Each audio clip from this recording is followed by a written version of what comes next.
They say every family has its secrets, but what happens when those secrets refuse to stay buried? Well, this is a story of Nitin and Alka. Their wedding was supposed to be picture perfect, but it spirals into this terrifying haunting, a haunting that comes clawing its way out of a hidden past, demanding a price to be paid in blood and sanity. And this right here, this quote, is pretty much the key to the entire story. It's a warning, really, that all the status and wealth in the world is just a paper-thin shield, and behind it can be secrets so dark they can literally burn a family's world to the ground. So yeah, this is way more than just a ghost story. It's a chilling lesson about what happens when power and arrogance go unchecked. So let's set the scene. Our story kicks off with a huge celebration. We've got Nitin. He's the heir to this super wealthy, powerful family, and he's marrying his beautiful bride, Alka. On the surface, it looks like a total fairy tale, right? But what nobody knows is that the foundation of this supposedly new life is already completely rotten. Okay, picture the wedding night. It's supposed to be perfect. The room is filled with flowers, everything is glowing in this romantic light. But then these little details start to creep in, things that are just off. The lamps start to flicker, like someone just walked by. And then there's this faint jingle of anklets in the dead silence. But there's no one there to make the sound. It's the first real clue that they are definitely not alone. And this is where Nitin makes his first huge mistake. He sees her, just for a second, a flicker in the mirror, a woman in a red sari standing right behind his new wife. But he's had a few drinks, he's celebrating, so he just shakes his head and writes it off. A trick of the light, an illusion. He has no idea yet, but that was his one and only warning. And it was the last peaceful night he was ever going to have. So, in the days that follow, that little bit of unease from the wedding night starts to, it curdles into genuine, straight-up fear. Alka, the sweet, lovely bride, she starts to change. Her whole personality just twists into something that's not her, something dangerous. And these changes are specific and absolutely horrifying. She starts acting really seductive toward her own father-in-law, making him incredibly uncomfortable. She's screaming these accusations at Nitin, things that make no sense to him. Her voice is different too, just filled with this unfamiliar venom. And then, in the most chilling moments, she starts walking around the room like a prostitute, with this seductive, practiced walk that just terrifies Nitin. So this is the question that's just ripping the family apart. From the outside, you might think, okay, maybe she's having some sort of tragic breakdown. But the way she's acting, the things she's saying, there's this feeling of another person in the room with them, and it forces them to think about a much, much darker possibility. Completely desperate, the family turns to this old folk ritual, the lemon test. The idea is that a fresh lemon is so pure it can literally act like a sponge for bad energy or black magic. So they stick one under Alka's pillow and just wait. And in the morning, their absolute worst fears are confirmed. The lemon isn't just a little bad. It's completely rotten, shriveled up, and jet black. The thing in their house is real. Now that they know for sure that something supernatural is going on, they make their last-ditch effort. They call in an expert, a tantric, a guy who specializes in dealing with spirits and dark forces. He is their absolute last hope. The tantric starts his ritual, and he confronts the thing inside Alka head-on.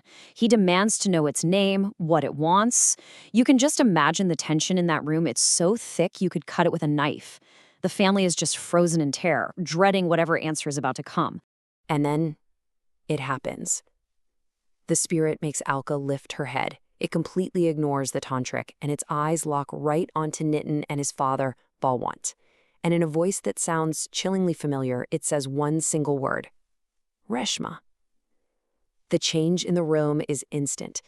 You can see the blood drain from both of the men's faces. This isn't some random demon. This is a name they know, a name they thought they had buried for good. So to really understand the pure terror that one name holds, we have to rewind 2 years. This is where that perfect family facade just cracks wide open and reveals the nasty, ugly truth they've been hiding. The backstory is basically a timeline of absolute cruelty. 2 years ago, Nitin, just looking for some fun, starts seeing a dancer named Reshma. For him, it's nothing, just a casual thing. But for her, it turns into real love. When she gets pregnant, she actually believes he's going to build a life with her. But instead, Nitin and his dad offer her a pile of cash to just disappear. They call her a blackmailer, and when she refuses and has the baby, Nitin goes to her hospital room and he murders her, breaks her neck. And right here, this is the absolute heart of the tragedy. You see, for Nitin, Reshma was just disposable entertainment. Their child, a problem he needed to solve. But for Reshma, Nitin was her whole future, and their baby was a symbol of their love. This was a betrayal so deep, so complete. It didn't just break a heart, it destroyed a life. And this was the promise she made with her very last breath. This is the curse that's been stewing for 2 years. Her murder wasn't the end of the story.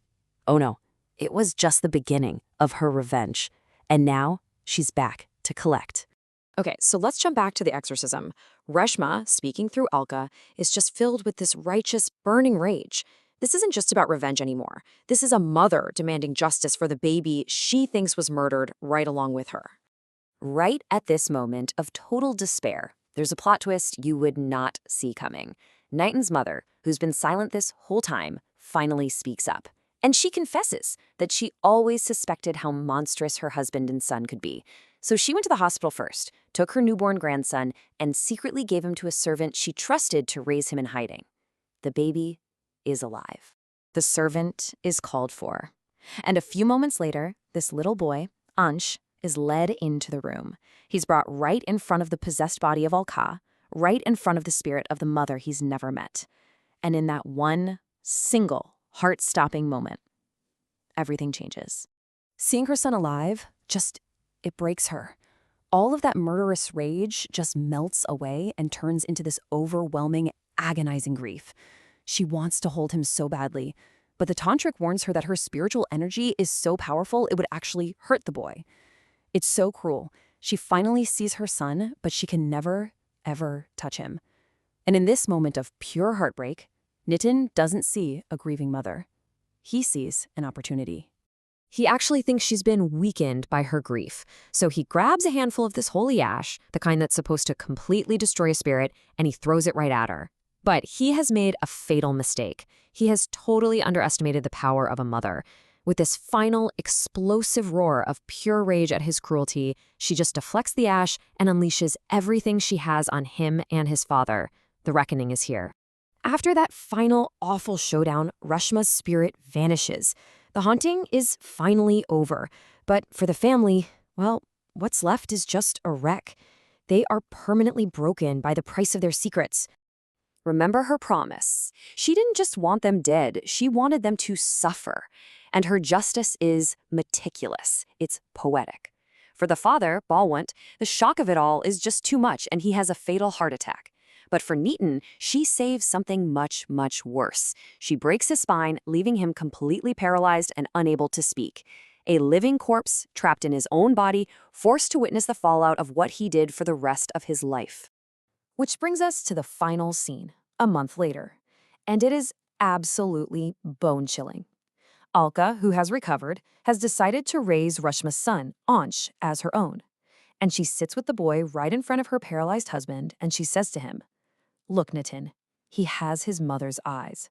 That is Reshma's true revenge. Every single day for the rest of his life, Nitin is forced to stare into the face of the son he tried to erase and see the woman he murdered looking right back at him. And the story leaves us with this one last, haunting question. We find out that Alka now sings the exact same lullabies to Ansh that Reshma used to sing. So it makes you wonder, did Reshma really leave? Or did a tiny piece of her spirit stay behind? A mother's shadow, forever watching over the son she could never hold. It's the kind of question that just sticks with you, long after the story is over.